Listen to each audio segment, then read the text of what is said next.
Welcome to NCSL's Sexual Harassment Prevention webinar. We thank you for joining us today to learn more about this important issue. My name is Stacy Householder with NCSL's Leader Center and Training Department. There is a PDF of this webinar located at the top right of your screen in the media library if you wish to download it. Please also note that this webinar will be archived and available on NCSL's website after today. Sexual harassment has been at the forefront of every sector, including government.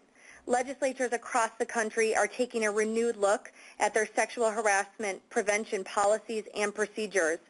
Today, we will hear from two legal experts on the best way to approach this difficult topic.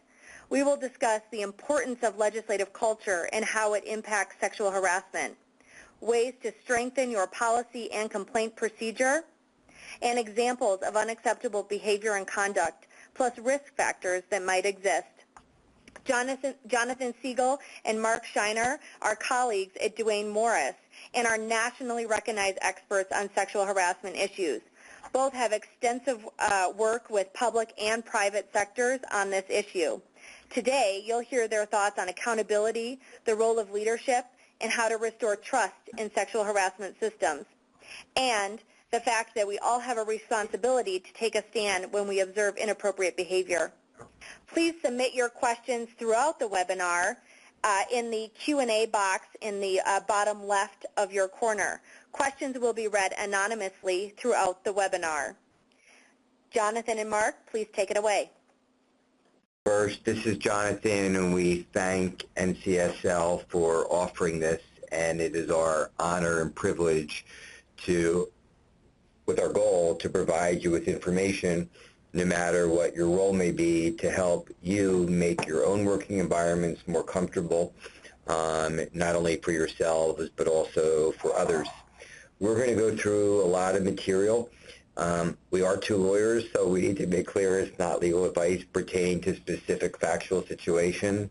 What's a lawyer without a disclaimer? But having said that, we do hope to provide some impactful information. We've learned a lot by working with NCSL. It's our turn to give back. As you know, unless you've been living under a rock, there has been a great awakening, if you will, with regard to harassment. It's always existed.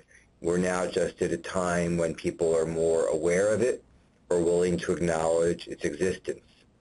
So today, not surprisingly, that will be our primary focus, sexual harassment.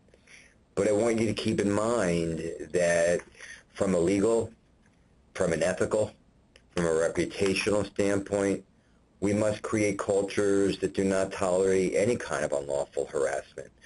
We don't want harassing behavior based on, for example, race, ethnicity, religion, age, or disability, just to name a few.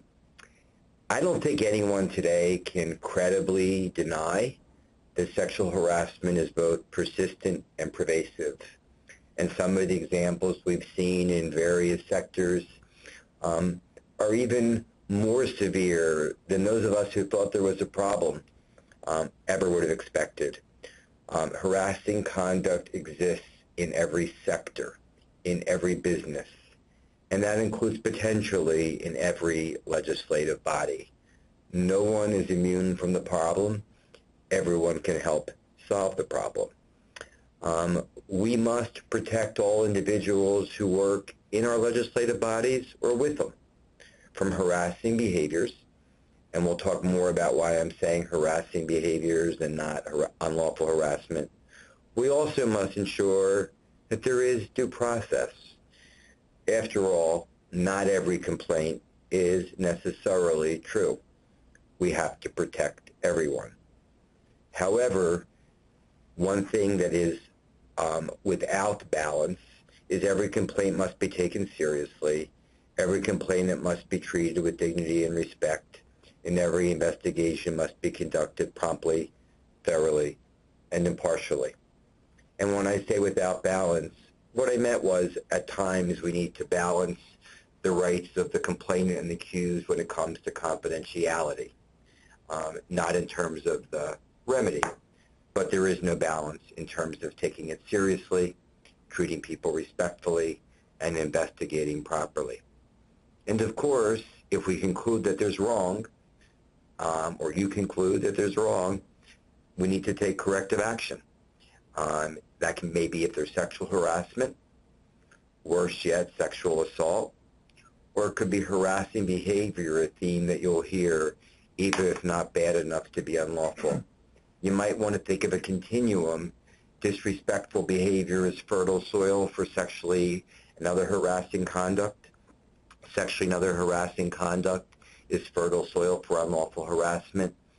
And then unlawful harassment becomes more fertile soil for, heaven forbid, but we know has happened, sexual assault.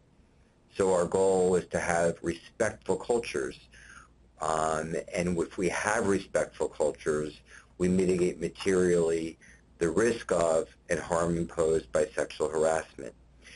And it's important to know that no matter how powerful someone may be, they do not have the right to inflict harm. There are no exceptions to that rule. In fact, with power, every legislature should expect more. The message has to start at the top, and that includes every elected official and every other leader. Of course, compliance is important, and there is, of course, a legal issue. But compliance is important only if it helps create a respectful culture where harassing behavior does not thrive or even survive. While there must be a holistic approach that starts at the top, as I've said before, everyone can play a key role in creating a positive and productive culture in which harassing behavior is not accepted, let alone protected. So with that background, as part of a holistic approach, let's talk first about the important elements of an anti-harassment policy, and that includes a complaint procedure. But remember, and this is important, the policy must be more than a paper policy. For it to have value, it must reflect and reinforce a positive and productive culture for all. And then the question becomes, what are some of the key elements in that policy? Okay, this is Mark, and actually before we get into the parts of the policy, let's just take one moment to just further a little bit more what Jonathan started with, as far as the importance of creating a culture free of harassing behaviors. Jonathan mentioned in his comments about wanting to prevent harm to individuals. Certainly, that's a very key aspect of why we're having this conversation, why we're thinking about this issue. But we also need to think about the institutions that we represent on this call today. What respectful cultures, what reputations are out there as an institution, and what credibility do we have or not have as a result of how we handle situations, what our policies are, and as Jonathan just said, not just what our policies are on paper, but in practice. Do we actually enforce the policy that we have? Do we hold people accountable for the policies that we have? Do we have a robust complaint procedure and a way of investigating concerns if they come in? So it's not just thinking about avoiding the newsworthy, flashy headlines, but it's also about how we're having that credibility maintained and strengthened throughout as far as how we handle issues that pop up in this context. Individual reputation certainly are part of this. We've seen this throughout the news in various industries, as Jonathan referenced a few moments ago.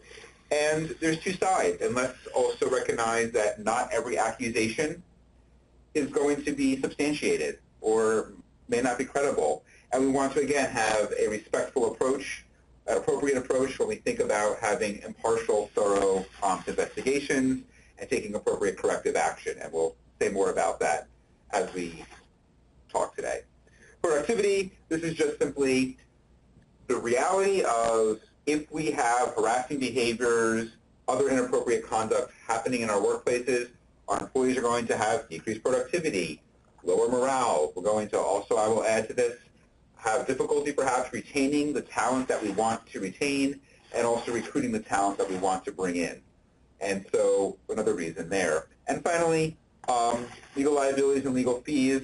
I think this is pretty obvious. I will just say that whether you are a lawyer or not, however you feel about lawyers, you probably don't want to hang out with us or them too long to prepare for your depositions and spend a lot of time, energy, and fees dealing with these types of issues in a lawsuit.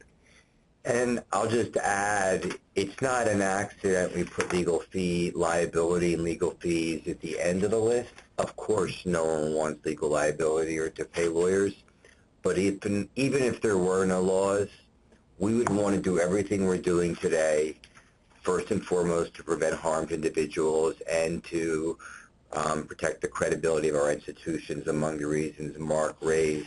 I'm going to raise one more reason why I ask you to pay attention, and that is Mark is going to spend some time talking about behaviors to be avoided. You want to avoid them, and again, I'm not going to say per se what is and what is not harassment, but we're going to talk about behaviors that are unacceptable. You want to avoid them to keep your job. Now, you might be a member and say, well, you know, I can't lose my job. You can.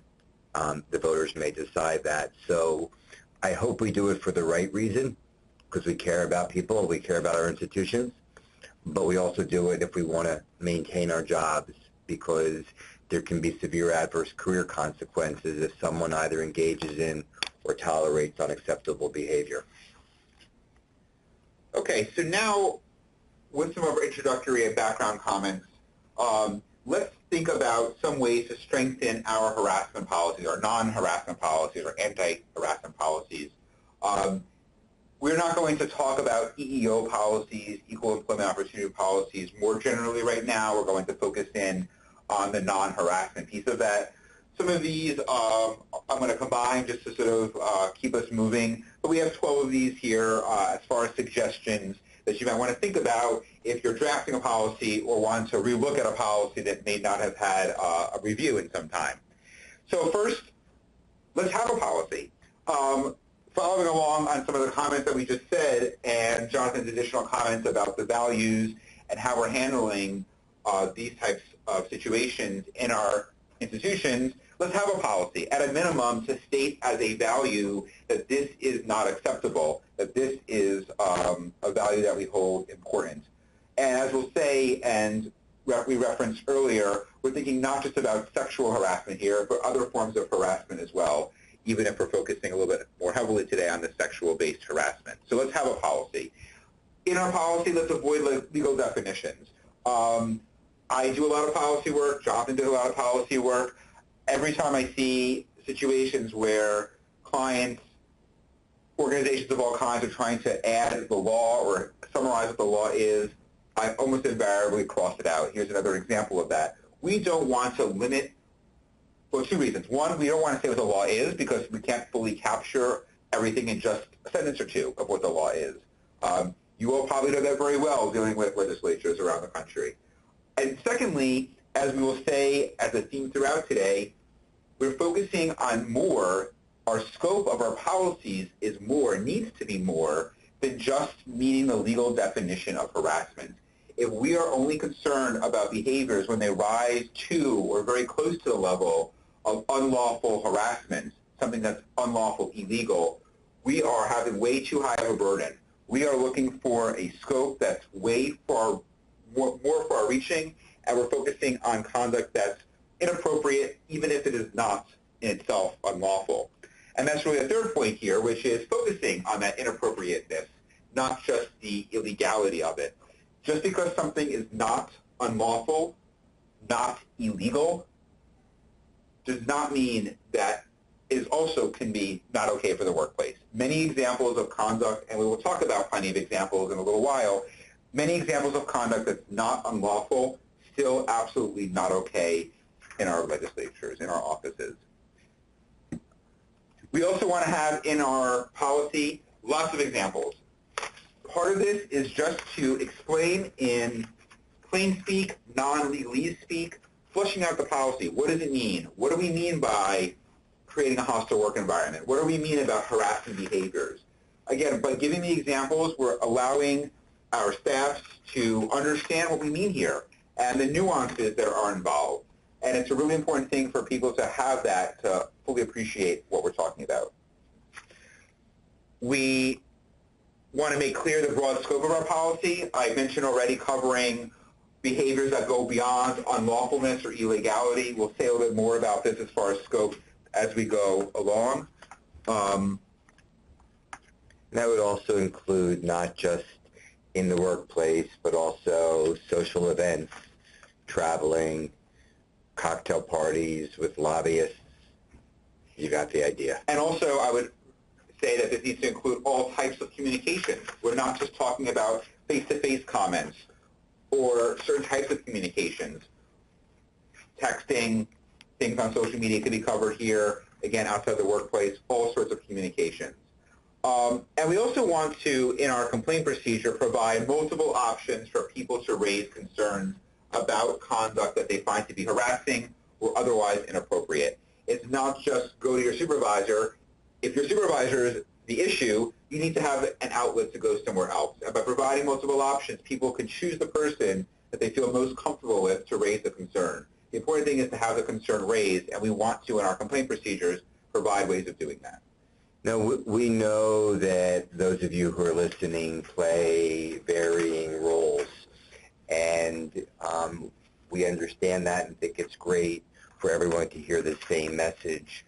One of the things that I want to make clear is that in some areas, including in our recommendations to strengthen your anti-harassment policy, we may in some areas go beyond what the law requires, recommending promising practices. The fact that something may not be met doesn't necessarily mean that your policy is non-compliant, but we want to at least give you the benefit of our experiences.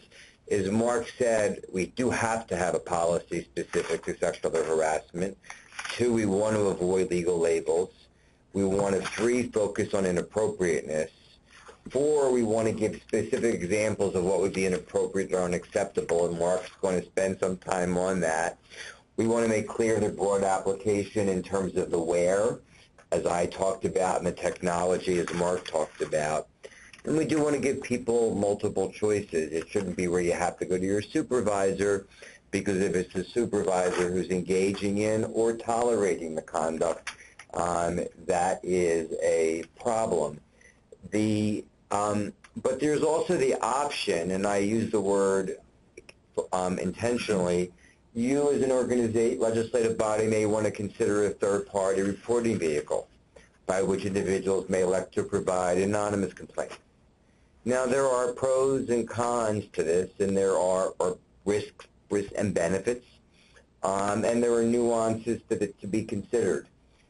Today, we can't go through all that. We could spend an hour on it alone, but I want to raise with you that as an option, at least, to be considered. An option that must be considered, it's not an option, is a robust retaliation provision. We're going to spend time discussing retaliation.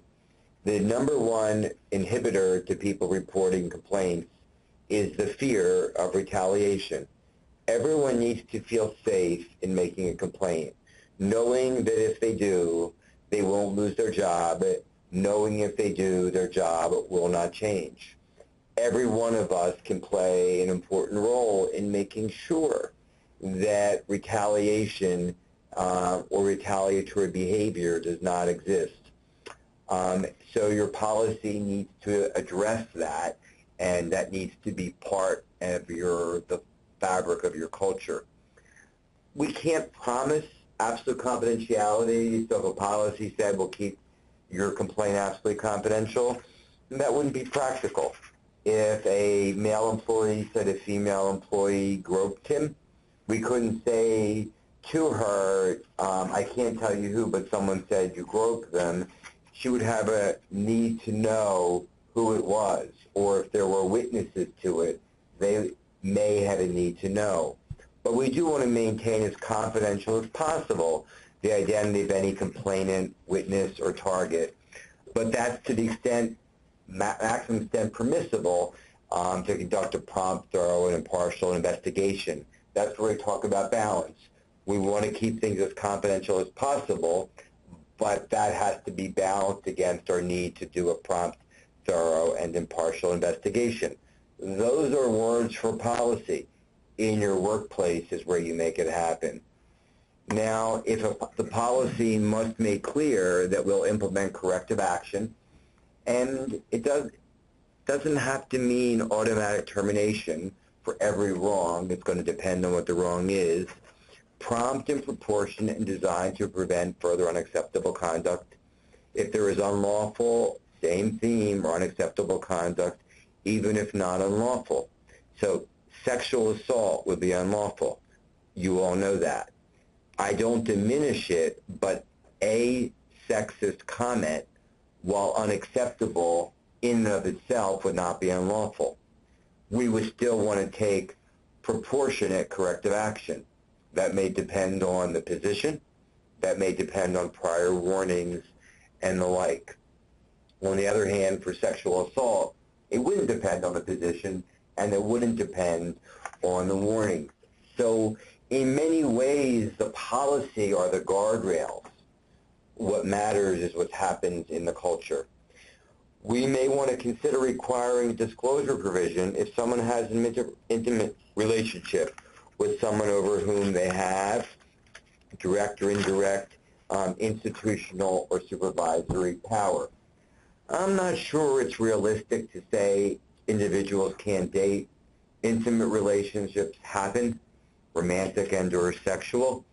And sometimes my experience has been as outside counsel that if we prohibit, sometimes it goes underground and that only feeds into the culture of secrecy as opposed to what we want, that of transparency.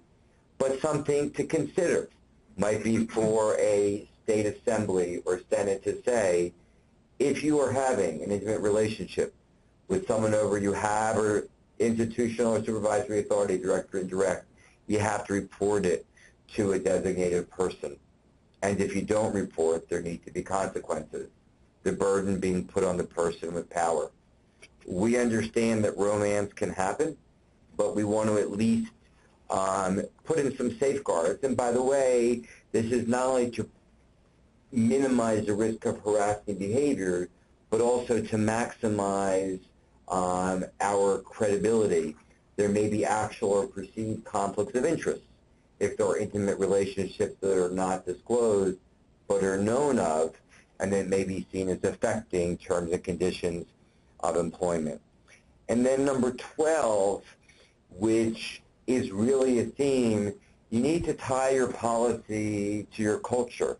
How does your culture as an organization make your paper policy a workplace reality? The EOC talks about the Equal Employment Opportunity Commission, certain risk factors.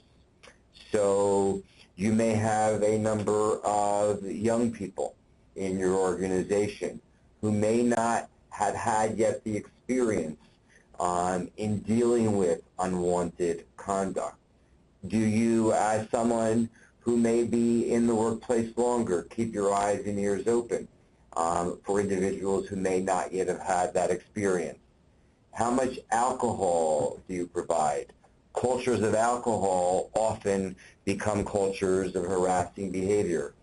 I can't give you statistics because I don't understand the concept, but I can tell you that in about 1 of 3 cases that I have had over the past 3 years, and again, this is a general number, there are 3 common elements: alcohol, a power differential, and a social event. So I ask all of you to think about that. If you're the person with the power and you want the culture to be one where harassment doesn't survive, let alone thrive, maybe you need to set the model by how much you drink. Maybe when there are functions, you need to make sure there are things other than alcohol. Maybe you need to make sure there are people who are watching if someone has wandering hands. We understand that there will be social events. We understand that alcohol will be part of them. We also understand that if we say, do what you want, you're going to have high risk because alcohol is no defense. So it's no defense to unacceptable conduct. And Mark is now going to talk about examples of unacceptable conduct. With very few exceptions, I want to make clear that we are ethical lawyers. That's not an oxymoron. We take this very seriously. We can't give you legal advice to specific situations because your laws differ, and then, of course, the facts differ. But what we want to talk with you about, I mean, we can say sexual assault is unlawful. If you can go to prison for it, it's a civil wrong too. But the common theme that you will hear is that we want to get at harassing behavior, even if it doesn't rise to the level of harassment. Generally, under federal law, it must be severe or pervasive for it to be unlawful, among other factors.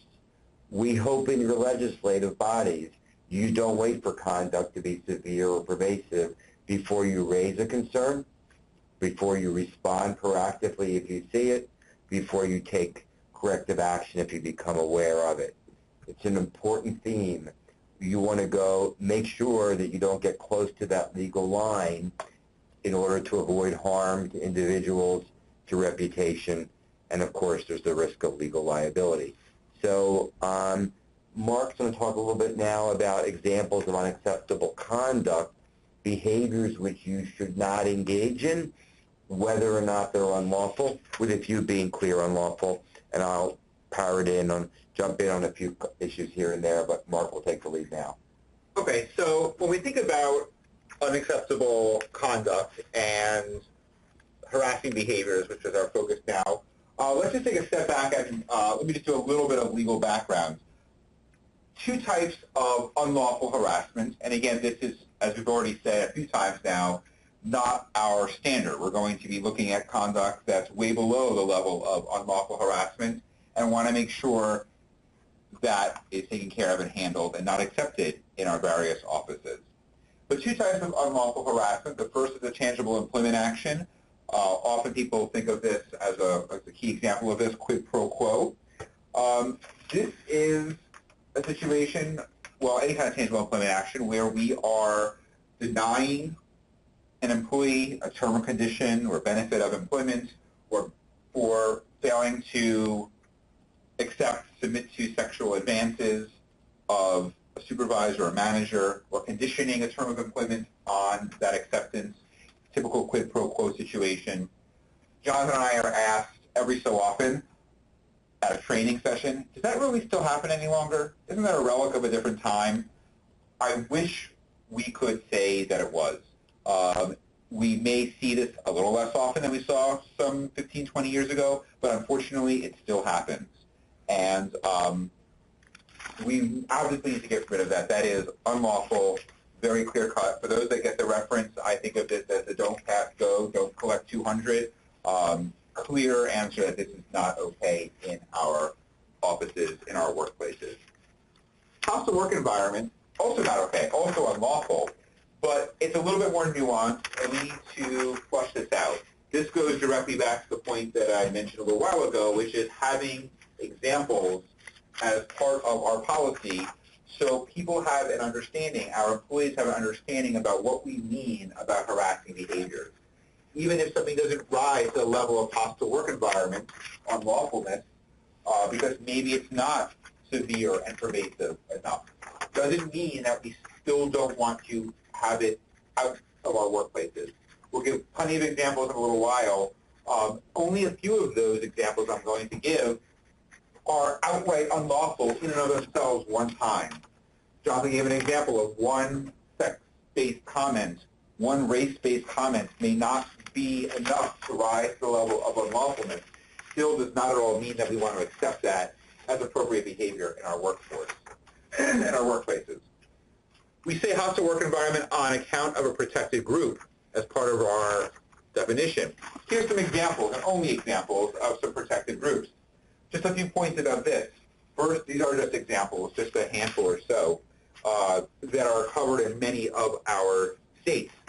But every state has different laws, and plenty of states have different laws for public entities, for their legislative bodies, for private entities. So we need to consider what the laws are in our various states. And even outside of state law, sometimes we need to consider localities and smaller counties or cities that may have various local ordinances regarding protected groups. So that's one point. A second point I want to make, even if we extended this list to include other categories like veteran status, military status, marital status, examples that we see in other states, this, importantly to remember, is not a listing of minority groups. I want to make sure that's very clear. I often say in front of an audience that any one of us is in any number of these categories relative to other people in the room. These are bases on which we are protected from inappropriate conduct, from harassing behaviors, from unlawful harassment in the workplace. Bases on which we're protected, not a listing of minority groups. We could be treated inappropriately or have harassing behaviors targeted at us regardless of our race, regardless of our sex. It is a protection and basis for protection, not a listing of minority groups. So I want to make that point. Let's now get into a little bit of our so-called laundry list. I'm not a PowerPoint slide reader, and I'm not going to read each example verbatim and speak about every single one at length. But I want to say that these are examples of the kinds that we want to see or we recommend seeing in our policies. So one, very clear, sexual assault. That is unlawful, illegal, criminal, sexual assault, physical, sexual, attempting that, absolutely over the line, not just inappropriate, clearly unlawful. Number 2 and 3 are basically variations of the tangible employment action and the quid pro quo situation that I mentioned just a moment ago, denying or conditioning employee terms, conditions, benefit of employment on sexual advances, favors, obviously unlawful, not just inappropriate. And when you think about it, sexual assault would always be unlawful civilly and criminally. Attempting might not be criminal, but certainly would be, in my view, cause for very strong corrective actions such as termination by the legislature or by the voters. But 2 and 3, sleep with me if you want a job, or sleep with me if you don't sleep with me, you won't get a job. In a way, that's sort of, if you will, economic rape, and no one ever should feel compelled to submit to that. Anyone who feels they do should be reporting that immediately. Anyone who may be thinking along those lines needs to not think about ever going down that road, and heaven forbid they do. I do want to spend a moment on number 2 because I'm thinking about this the other night.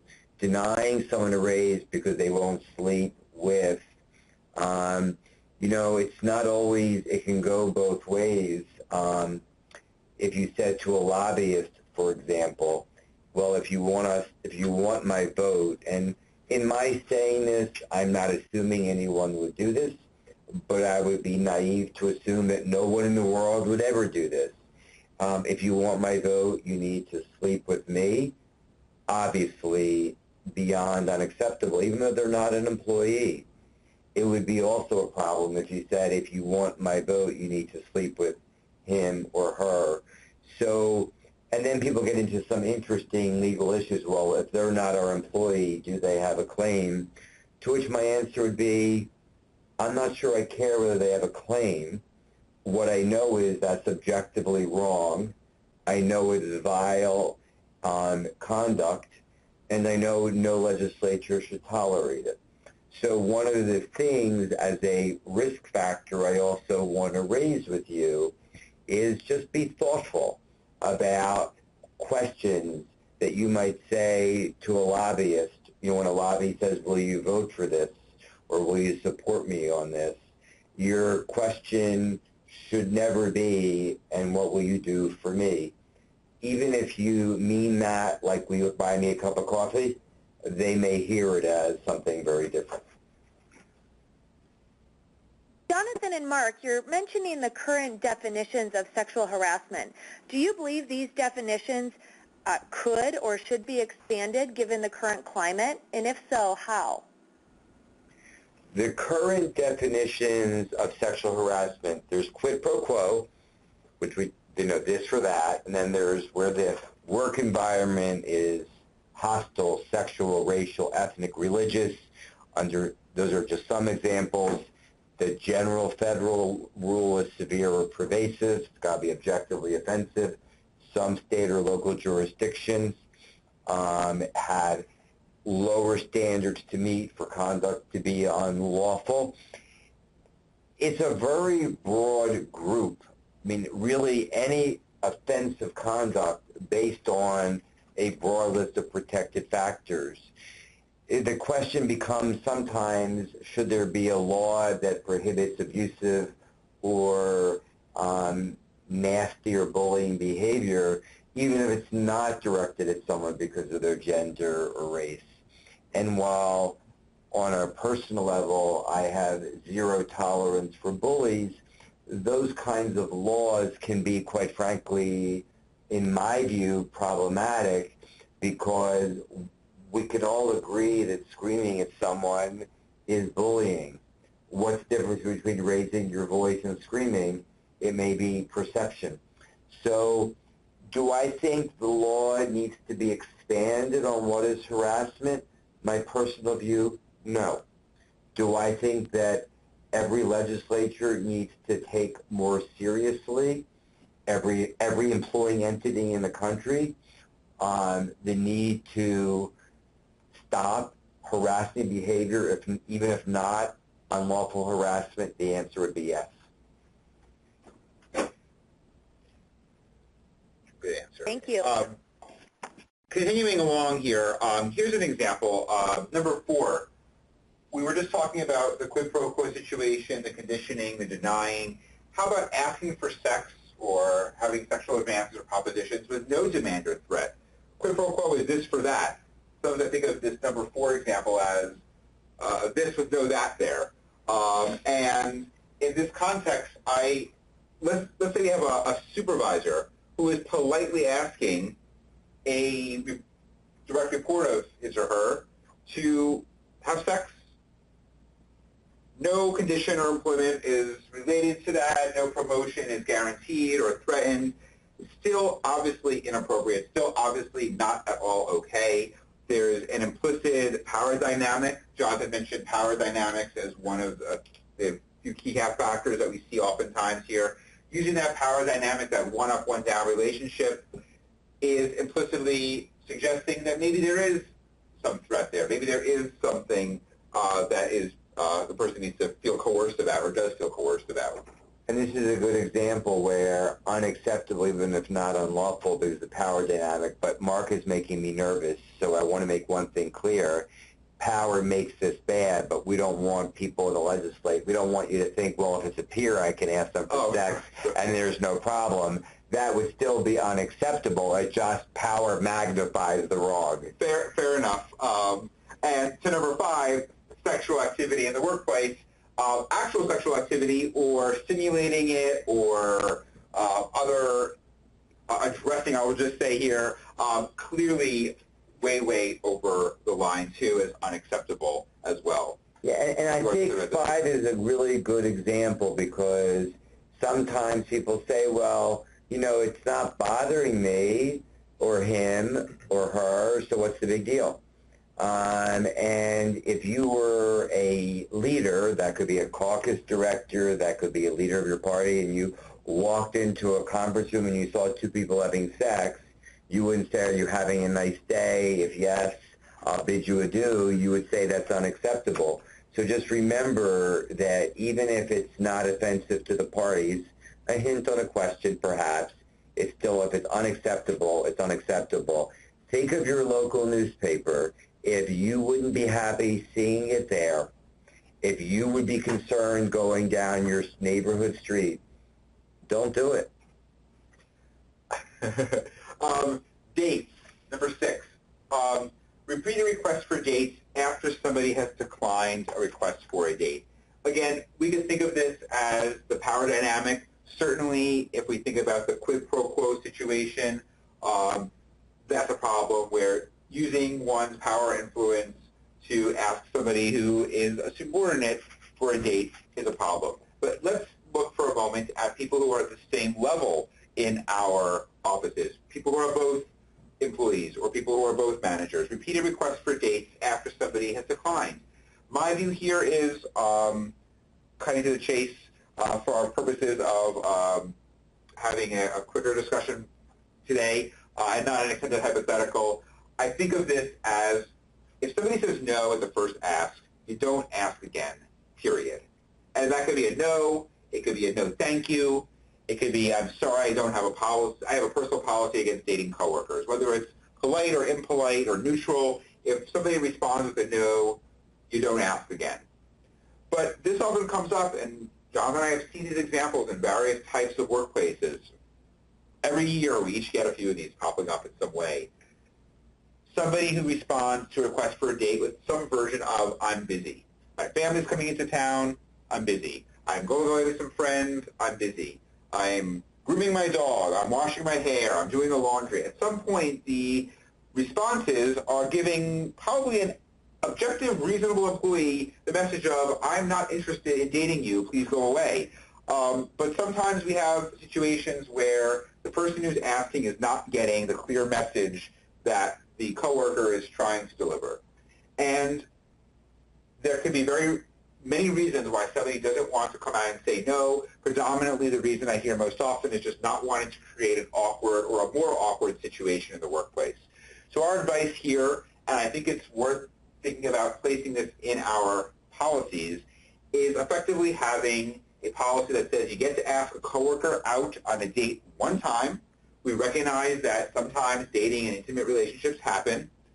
You get to ask out one time, and if you don't get a yes, or something to that effect, that could be a wonderful, a fabulous, it could be, sure, let's make it 8, whatever it is. If you don't get a yes, you do not ask again. Effectively, what I'm saying is that anything other than a yes needs to be interpreted as a no, and you don't ask again. This helps protect our workplaces from these uncomfortable, awkward situations. And dare I say, we've all had an experience, I'm sure many of us had, where we see workplace drama occurring around dating situations. So if you ask, look, see if your legislature has a policy. If it has a policy, comply with it. It may include a reporting requirement. It's possible it would include a prohibition or restriction. Make sure you look at your policy. And if there is no policy, if the answer is no, don't ask again. If the answer is no, say no and don't go. If the answer is yes, you can go out with someone.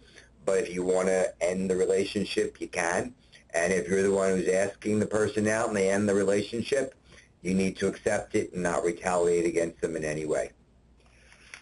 We're going to do a few polling questions in a few moments as part of this session, just so we could get some feedback and thoughts from everybody here today. But let's just, before we do that, as our first polling, cover a few additional examples that are way, way over the line. Racist, sexist, hate-based graffiti, hate symbols along the lines of swastikas, nooses, slurs, epithets. We gave some examples here. These are examples that are way, way, way over the line, clearly unacceptable. And to the extent, even if we think about these in the context of unlawfulness, which again, that's not our standard that we're at all suggesting. We need to think about a much broader scope here.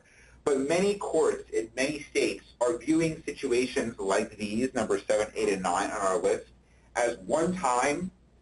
These situations happening one time are more and more seen by more courts as severe and pervasive enough in just one instance to constitute unlawful harassment and therefore be illegal, not just unacceptable. But clearly, we don't want any of this kind of language, any of this kind of conduct happening in our workplace. Let's go to our first poll. I'm going to say anything there. There we go. So our first poll question here is, and where you are, you're able to respond to this question. I see a few responses coming in already. The question is, for everybody's benefit, if you can't see it, is a sexually suggestive conversation at work is okay so long as 1, it's between friends, 2, both are fine with it, and 3, no one overhears it. We're seeing some responses come in. I would say right now, keep on voting, but we have about 85% of people saying false and about 15% of people saying true. And we can stop the voting now. Either way. Because the numbers are clear. Numbers are clear. People feel like this is false. Absolutely agree. The fact that I am friends with my coworker, the fact that we both seem to be fine with it, the fact that nobody is directly overhearing it, does not at all mean that somehow that makes that conduct okay. Again, if it's not okay, it's not okay, even if people are okay with it, even if no one overhears it. And by the way, someone almost always overhears it. Let's keep going to the next issue. The next one we have is sexually explicit conversations, comments, questions, etc., etc., etc. I will call this sex-based conversations, sex-based discussions. I don't care, we don't care, the makeup of the sex or gender of the group conversing or engaging in this way, clearly not okay for the workplace. We have to think about our workplaces as an entire culture and not whether 2 people or a certain group are okay with this. Along the lines of some suggestive comments, let's actually do a second poll here. Poll number 2 is a question of telling a coworker that he or she looks attractive is sexually harassing. What do you think about this one? And we're only going to give you 20 more seconds. We're going to stop you now because we already know enough. Let's freeze it. And I'm going to just respond by saying you came as close as humanly possible to 50-50. So what that tells me is that a term like attractive, some things are black and white. Telling someone you look hot or sexy, that's no-brainer. Something like attractive can have 2 meanings. So part of it is to be more thoughtful, be more sensitive. If you now know that word has 2 meanings, some think it means nice, some think it means sexy, don't use the word. We don't need to be sterile to be civil, but we need to be thoughtful about the words that we use. An occasional compliment of a socially acceptable nature is fine, but the word choice, among other factors, matters. We may have various types of dress codes in our different offices, but even if somebody wears something inappropriate, comments regarding their appearance, sexual, suggestive nature, absolutely not okay. Along the lines of the last poll question and Jonathan's comment, telling someone they look nice, you look nice, I like your new haircut.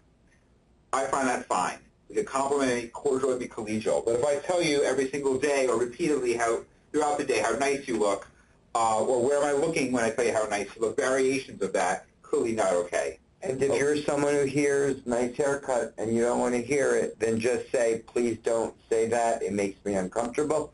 And if you're the one that hears it, says, thank you for telling me. I won't say it again. How many lawsuits we could avoid, how much greater comfort we could have, more importantly, in our workplaces, if someone said, and we'll talk more about this, that makes me uncomfortable, please don't, did not mean to make you uncomfortable, will not. Let's touch on touching for a moment. Lots of different kinds of touching. We could, I hope, all agree that people have different sensitivities to touch. Some people are those huggy, touchy-feely types. Some people don't want to be touched at all beyond, let's say, even a handshake. We are talking about what's unwelcome or unacceptable. I think if we go so far as to say absolutely no touching at all in our workplace, I think we have gone too far. We have a coworker, someone who we're a good acquaintance with, maybe a better friend with. They're having a bad day. Their dog is in the hospital. They have a parent who's ill. They need a consoling hug. If we sort of walk backwards away from them, I think that's more awkward than not. Quick hug to a good friend on their birthday, I'm okay with that. But lots of different types of touching, and there is no need to be massaging, poking, caressing, rubbing, brushing, pinching anybody, as far as I'm concerned, no matter what part of the body it's happening on. And I think that we need to just recognize that there are some clear boundaries here, even if we all have different sensitivities to touching. Some things are clear. You don't grab a breast, a crotch, a backside. Some things are context like a hug. Relationship, where are you? How are you hugging? How often are you hugging? As Mark said, you give someone a hug around the holidays in front of others. That sounds okay. Walking into someone's office and saying, how about your Monday hug? Feels a little creepy. If it's creepy, you don't have to get to anything. You don't have to go further. Don't do it. All right, let's do another poll and then say something about jokes.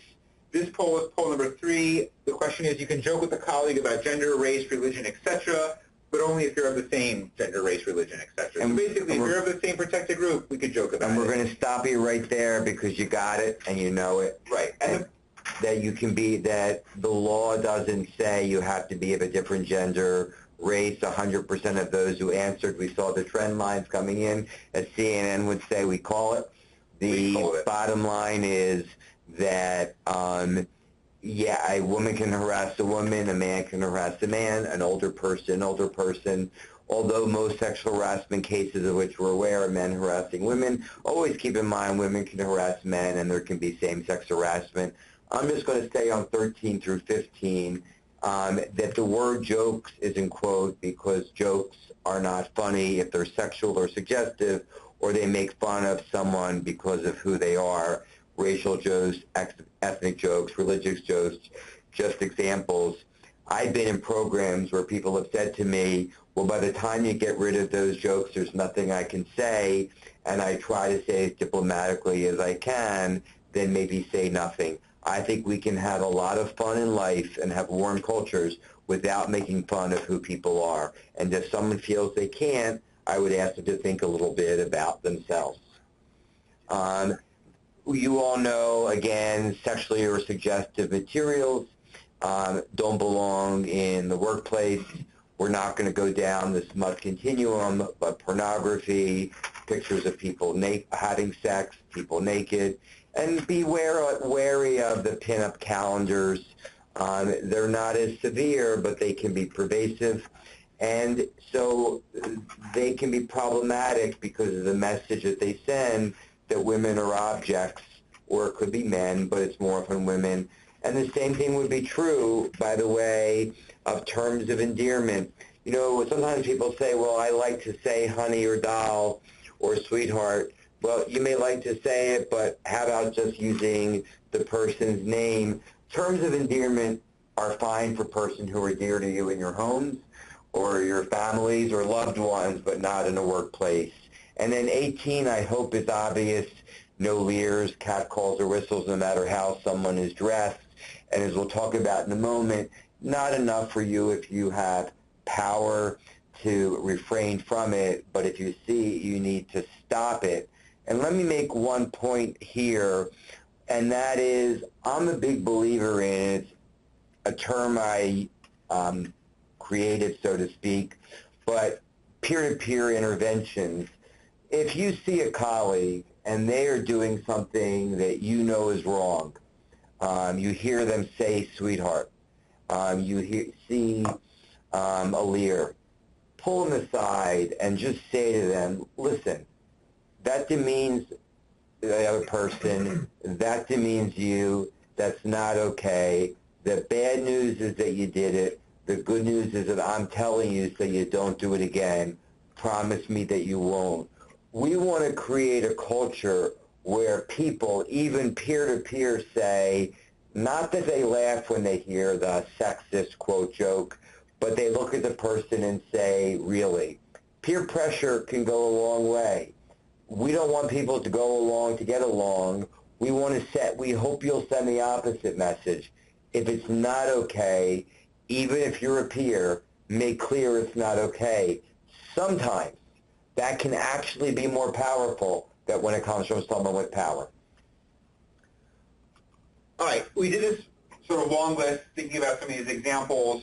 Let's just remind ourselves that the fact is point number 1 here, regarding these examples that we gave or others that we could have given, the fact that the people engaged in the conduct are okay with it is not a defense to it.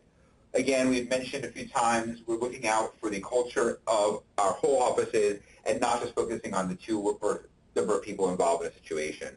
Jonathan already mentioned about alcohol being a high risk, and certainly not a defense to anything that may have gone on. And we just want to make a point because of the offices in which we're in, as legislative offices, that nothing is intended to limit someone's constitutional rights to speak out on matters of public concern. And while we're not going to give legal advice on what is a matter of public concern, telling someone I would find it very hard to believe, having read the case law, that in telling someone you find them sexually desirable or using hate slurs, by way of example only, would be matters of public concern. I'm going to skip the poll and just make the point here that, well, real fast. Let's vote on number 4, real fast. That's pretty clear. Okay, we're going to call it, but it's not... Actually, not as clear. Not as... What's very interesting, I'm going to call it now, but I want you to see 2 things. Number 1, your numbers began to change as you saw other people's numbers change. Does that mean you cheated? No. That means you looked at what others were doing and said, whoa, I need to be thoughtful about how others are responding. When you act in the workplace, you should be not only thinking for yourself what's okay, but looking for verbal and nonverbal reactions. And that's what some of you did. On a business trip, we don't think women and men should not be in separate hotels, but that's separation, that's discrimination. Separate hotel rooms, regardless of gender, makes sense. Stay out of each other's hotel rooms, regardless of gender. 2 men, a man and a woman, 2 women, period. We do not want the strategy for avoiding harassment to be discrimination. You don't keep your door open if you're a man only with women and not with men. That sends a message that you don't trust women. That's treating the women differently. Your door is either open or closed with women or men unless there are special circumstances. Same thing with travel. Someone asked me at a private sector, can we be in the same car if we're of the same gender? The answer is yes, so long as what you're doing is acceptable. So this could be a topic that you think about, and we ask you to think about. We need to make sure that we take a strong stand and in avoiding and responding to harassing behavior, but we need to be equally strong that we don't avoid people who are different from us, whoever the us may be, because that would be potentially just substituting discriminatory behavior for harassing behavior, and that's no solution. We've already made this last point throughout, but we just want to make clear once more that we're talking about a broad scope of prohibitions. We're not just focusing on our actual offices or the work meetings that happen in them. Many of us travel for various work trips, social events, and our policy and its prohibitions need to apply to those as well. We already talked about various kinds, all kinds of communications being covered here, and also not just the employees that work in our office, but the lobbyists, constituents, contractors, other non-employees that we engage with as part of our job. These prohibitions also extend to them. And we don't need to say this again, but we are trying to, if you hear something multiple times, it doesn't have your policies, your culture, your practices should not wait for things to become unlawful before you take corrective action. Now, if you are someone with power, and I assume most of you don't walk around and say, I'm someone with power, but if it could be based on not only your title, but also your authority or your influence, some examples would be every member or legislator has power. It could be a chief of staff, office director. You can see the list go on. It could be a supervisor in an office. If you are someone who has power, there are some responsibilities that go with you. Number one, you need to refrain from unlawful harassment and other unacceptable conduct, even if not unlawful in and of itself. Actually, that applies to everyone. The second is you need to report to your organization's point person or person with HR authority, if you're not sure who it is, any complaints that you receive of harassing behavior, even if the employer or third party asks you to keep it confidential. If you have power or authority, you can't keep it confidential. If you're an employee, you can't expect someone to keep confidential if you raise with them that you've been subject to a sexual assault, a racial slur, etc. We saw a question coming in, well, is it any different if there's an informal process? You can have an informal and a formal process, but the bottom line is, no matter what you name it, if you know of it, you still need to do something about it, and what you do about it needs to be prompt and proportionate. This is really important for those of you who have leadership responsibilities. One of the things that we hear a lot about, and I'm sure you've seen it in the news, is the term complicity. See it, hear it, and ignore it. You are complicit in tolerating its continuation. Silence may be seen as consent. Not everyone knows everything that goes on. But if you are a member and you are in a meeting and you hear someone make a racial slur, your comment should be, that's not okay. It's offensive to me. We'll talk about it later. Don't look at the one African-American employee and say, I'm sorry, he didn't mean it. Number one, you don't know he didn't mean it. Number two, why are you apologizing for him? Number three, why are you making her the target?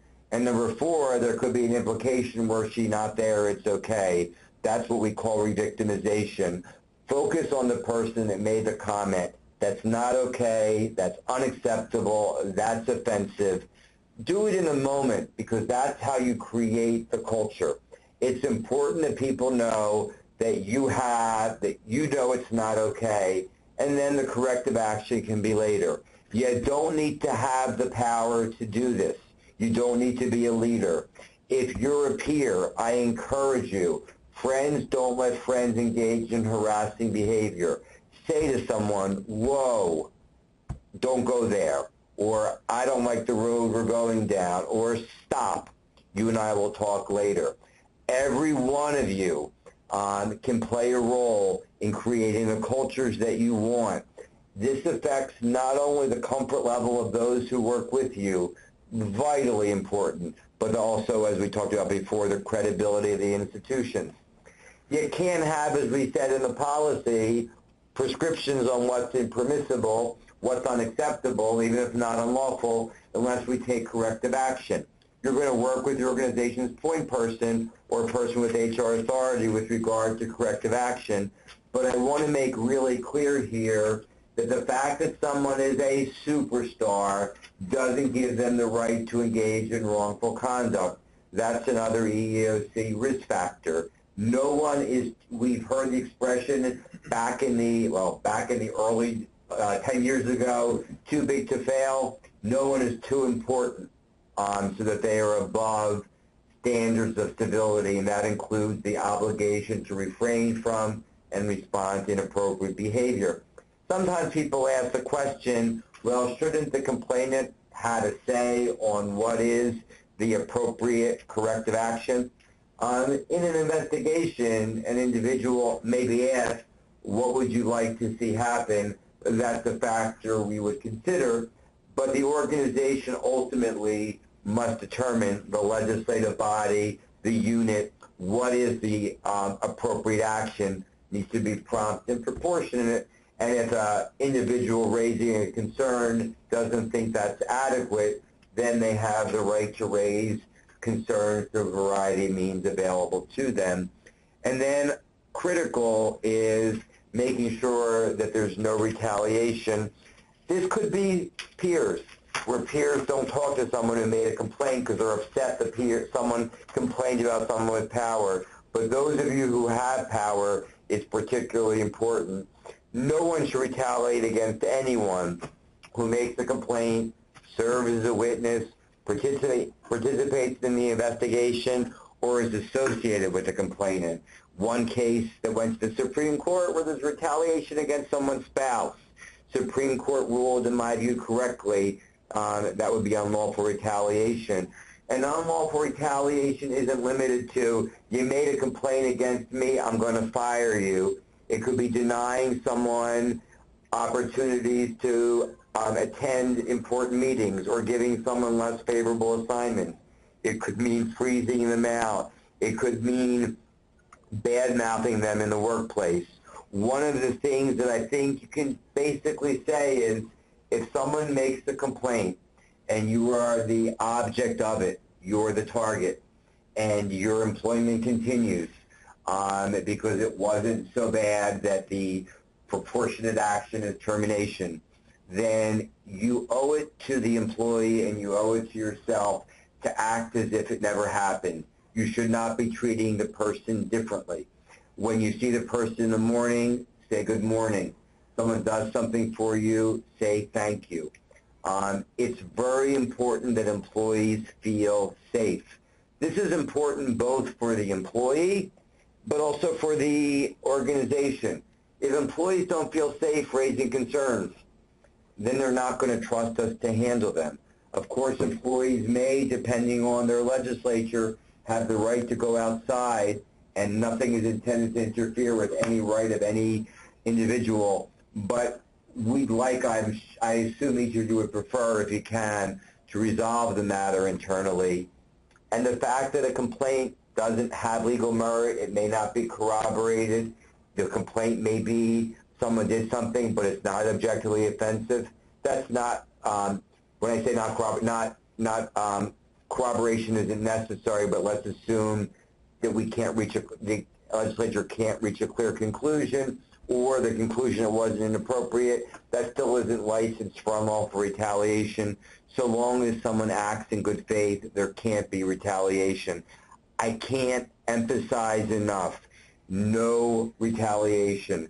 If someone raises a complaint or participates in the process, treat them as if it did not occur, with respect and dignity. Do not change any term and condition of their employment.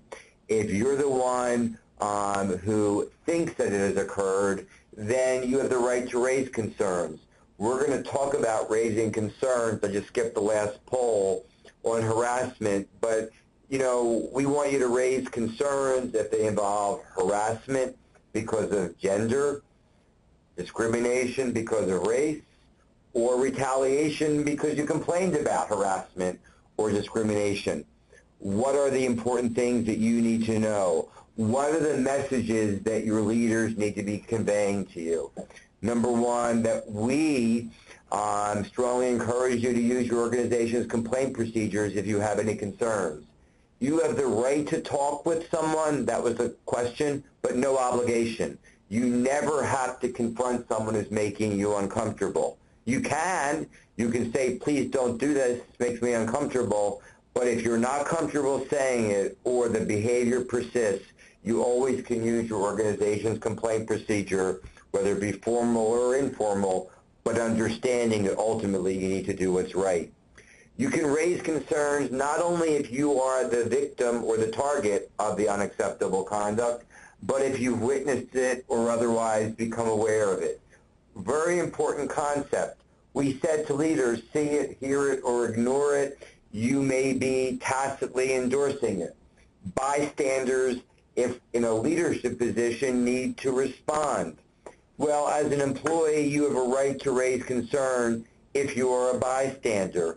So you don't have to be the one that's been the object of the ridicule of the harassing behavior. You can raise it as a bystander. If you're not sure with whom to raise the concern, check with someone with HR authority. If you're not sure who has HR authority, check with a leader in whom you have confidence. What we don't want anyone to do is to suffer in silence. We want every complaint to be investigated promptly, thoroughly, and impartially, whether that be formally and informally.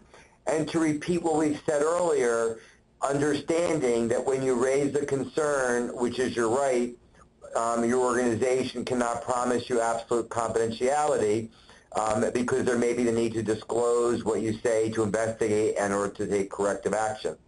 While your organization cannot promise you absolute confidentiality, no legislative body should engage in or brook retaliation of any kind by anyone.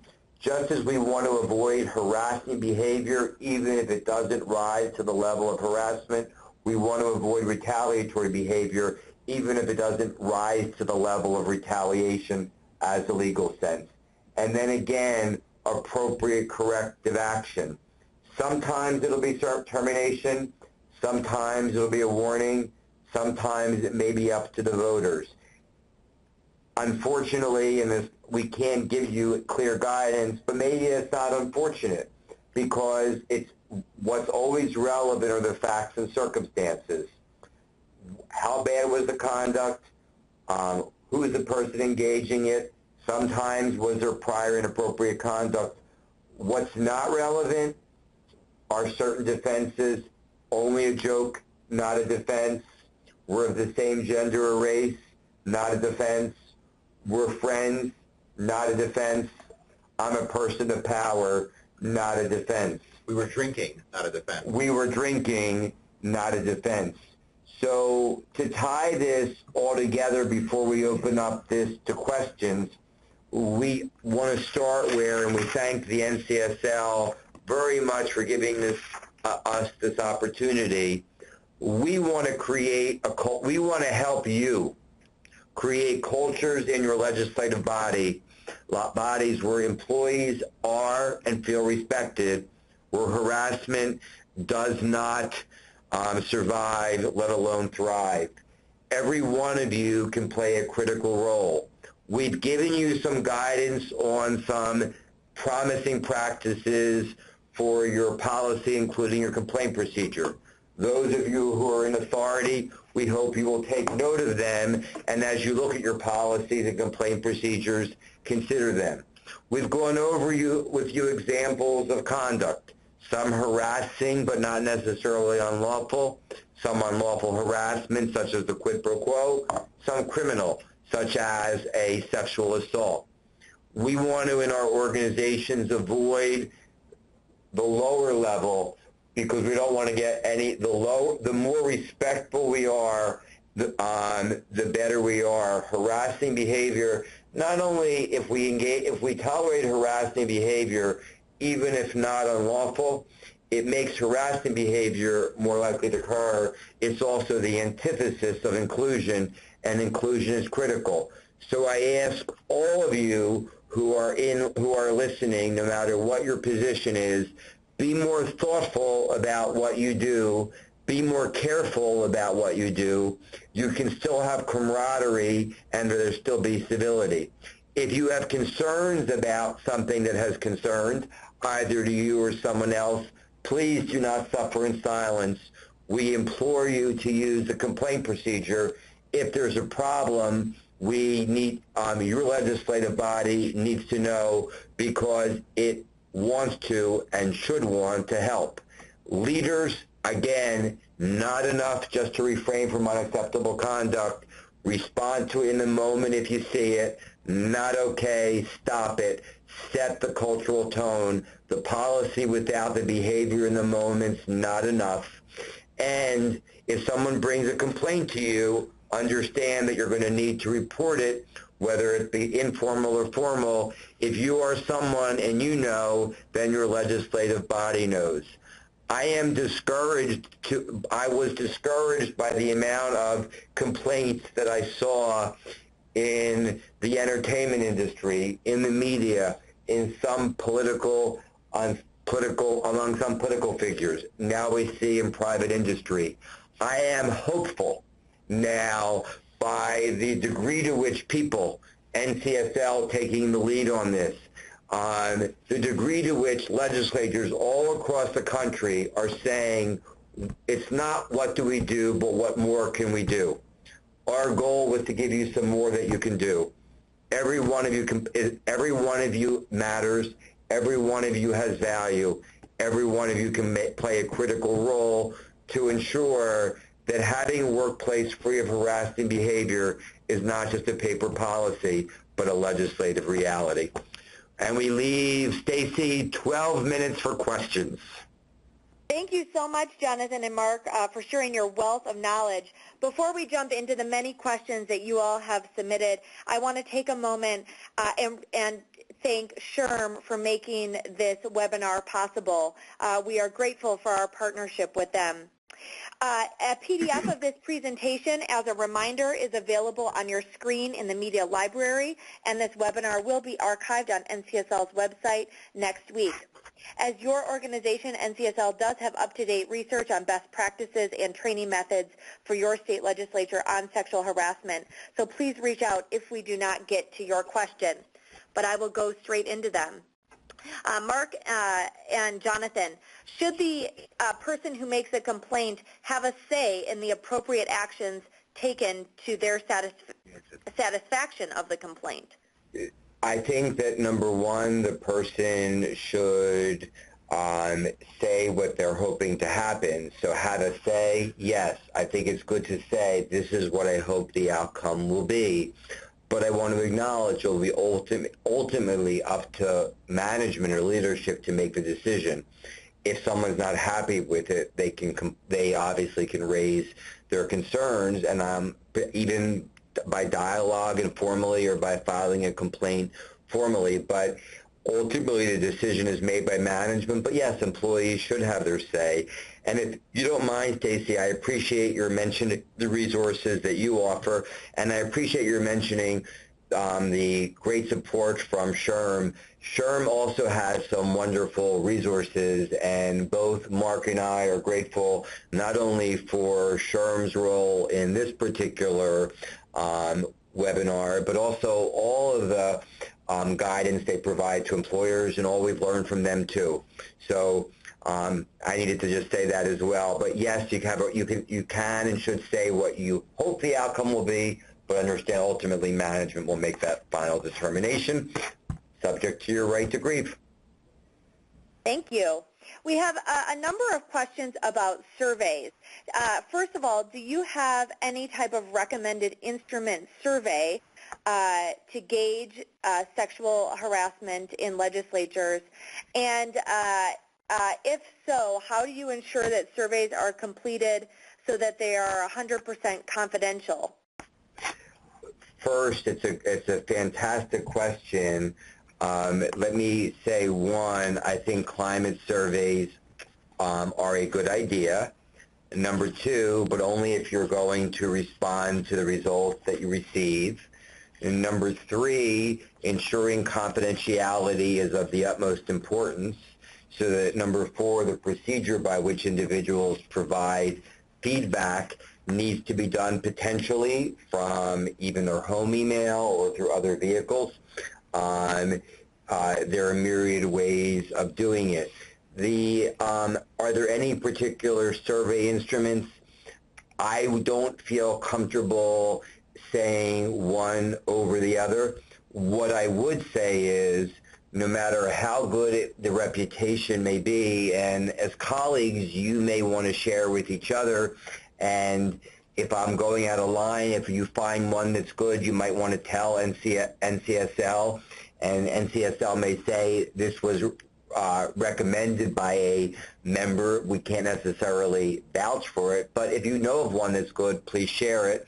We can give some names to NCSL, but no matter what the survey is, just don't take it at face value.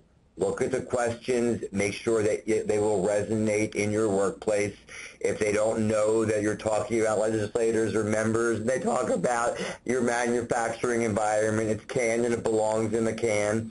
Make sure also that you are thoughtful about what questions they're going to ask. You want to get a feel for the survey, but you don't want people saying things that are inappropriate, either diminishing comments that people made or escalating comments that people made.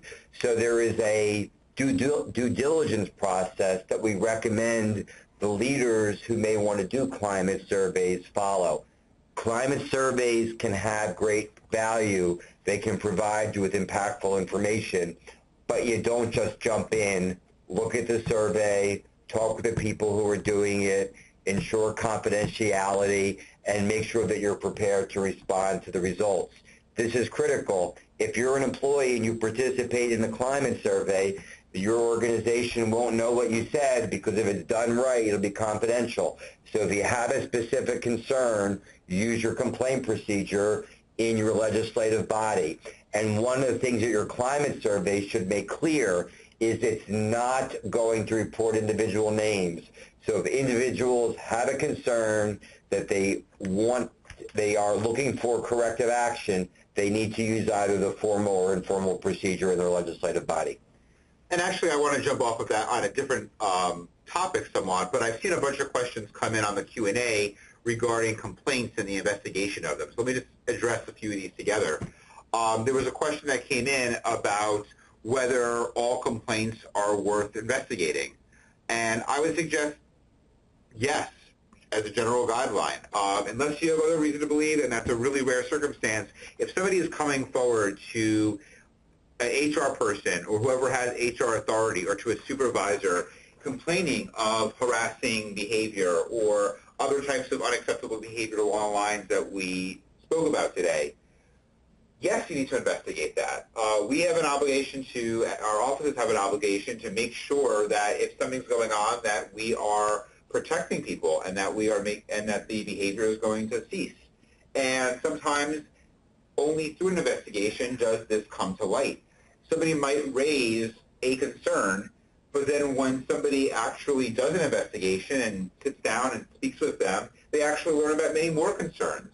Or maybe as part of the investigation, somebody who is investigating talks to other coworkers, other people, witnesses, and next thing we know, through these witnesses, we've learned of potentially a much greater problem, either other examples of the person who is being accused having done something inappropriate, maybe the opposite, maybe the person who is raising the concern questions about their motivations or what else might be going on, or maybe other issues are just popping up. I would suggest that what may seem on first glance as something that might be inconsequential or superficial may not at all be that. And it is worth taking that chance to do the investigation, taking that time to do the investigation is really important. And it's going to be much harder in many states to defend against a complaint if we did not show that we as an office took this complaint seriously and investigated it. All complaints need to be investigated, but what's thorough may depend on the complaint. And I want to go back to a question because I see a couple have asked, does an individual have a say? Sometimes someone may say, I don't want the person to be fired. Of course, that's a factor that may be considered, but if someone's done something very wrong, that may be the organization's legal and ethical obligation. Please don't suffer in silence to protect someone else. If you have a concern, raise it. Your factors, your desires are one factor that would be considered, but it can't be controlling. It could go either way. That's why we say prompt and proportionate. It's not, we have zero tolerance, or each legislative body should have zero tolerance for harassing behavior, but that doesn't mean capital corporate punishment applies in every case. Great, thank you. We have a question on the legislator side here. How can legislators handle other legislators who are conducting themselves inappropriately if there is no HR department or authority that they could go to? Is there anything besides law enforcement that they could turn to? What types of strategies could they use? Well, one thing, it's a phenomenal question, and whoever the legislator is, on the right lines, yeah. Yeah, on the right line. Great question. One, you may talk with him or her and make clear to them it's not okay. Number two, if you continue to see it or it's severe and you don't continue to see it, maybe go to the head of your caucus and say, this person not only is causing potential harm to others, making others uncomfortable, they also are putting us at risk. Our focus is avoiding harm to individuals, but we're not naive. You don't want harm to A, your caucus, or B, your institution. So I would raise it with the individual and expect the commitment back from them. If there is no HR, then I would go to my minority or majority leader, depending on what the case is, and say, this is what I saw. This is a problem. I'm coming to you for help. How are we going to deal with it?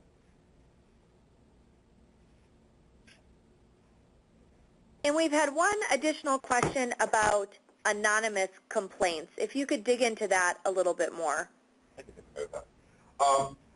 Oftentimes, various organizations decide to have a hotline to allow for anonymous complaint reporting. The idea is, we made the point earlier of having multiple points of contact that people could reach out to, supervisors, a person in an HR function, and an anonymous hotline is one of those. It gives the opportunity for somebody who might not feel comfortable going to speak with one of the other individuals to report a concern. At the same time, we need to let people know when we describe in our policies the existence of a hotline that we can only do so much based on the information that we get. If the complaint is, I feel something inappropriate is going on by somebody in our office, that's really hard to investigate. And we might really legitimately need some more information. But maybe somebody just doesn't want to give their name and they want to say, hey, my supervisor, Jonathan, is really doing a number of difficult things or harassing behaviors. I'm reporting this on my behalf and on others. Maybe give some examples. That gives enough to go on. We now know who the so-called target is. We now have some examples that we can actually look into. So my recommendation here would be, when we describe our hotline or our anonymous reporting, it might be a third-party entity taking the concerns, that people are aware that, effectively more information is better, or we need something to go on and investigate. But I think it's a great option to have, just so people feel that there are options to report this conduct for the goal that we've been talking about today, of getting rid of the behaviors. And I just want to respond, Stacy, to a few questions that I saw. Someone said, in order for it to be unlawful, does conduct need to be objectively offensive? It needs to be both subjectively offensive, it really bothers me, and objectively offensive, it would bother a reasonable person in those circumstances. That's why the regulations, per the question, use the word unreasonably. The reasonableness is an objective standard. But I want to make clear that even if someone says, hey, this doesn't bother me subjectively, if something is objectively offensive, we won't tolerate it. The objective standard is important because someone asked a question about false complaints. My experience, they're not that common. But there are sometimes complaints that don't rise to the level of corrective action. So if someone were to say, and this is an example from private industry, a supervisor said to a subordinate, did you have a good weekend? The subordinate was uncomfortable by that. They didn't do objectively anything inappropriate. The respectful thing is not to ask them again if they had a good weekend, because it makes them uncomfortable. But that's where the objective component comes in. It's not that anything that makes anyone uncomfortable is harassing. There needs to be some objective component. But even if it doesn't rise to it, if someone says this makes me uncomfortable, then don't do it. I have to add a footnote. If someone says, when you tell me to do my job that makes me uncomfortable, the answer may be, well, that's my job and you need to do yours. So there's twists and turns in all this, no? Absolutely. Well, thank you again both to Jonathan and Mark. It is tremendously helpful to hear your expertise and how we can apply it to legislatures to ensure a respectful workplace. And I want to thank all of the attendees who took time out of their day to listen and to contribute questions to today's webinars. Again, if we did not get to your question, please feel free to reach out to NCSL. We would be happy to provide you with additional answers. And lastly, a thank you to SHRM for sponsoring this webinar. Have a wonderful Friday and weekend, everyone. Thank you, NCSL, and thank you, SHRM, and thank every one of you for doing what you'll do to make your legislative bodies a better place for everyone. Thank you so much.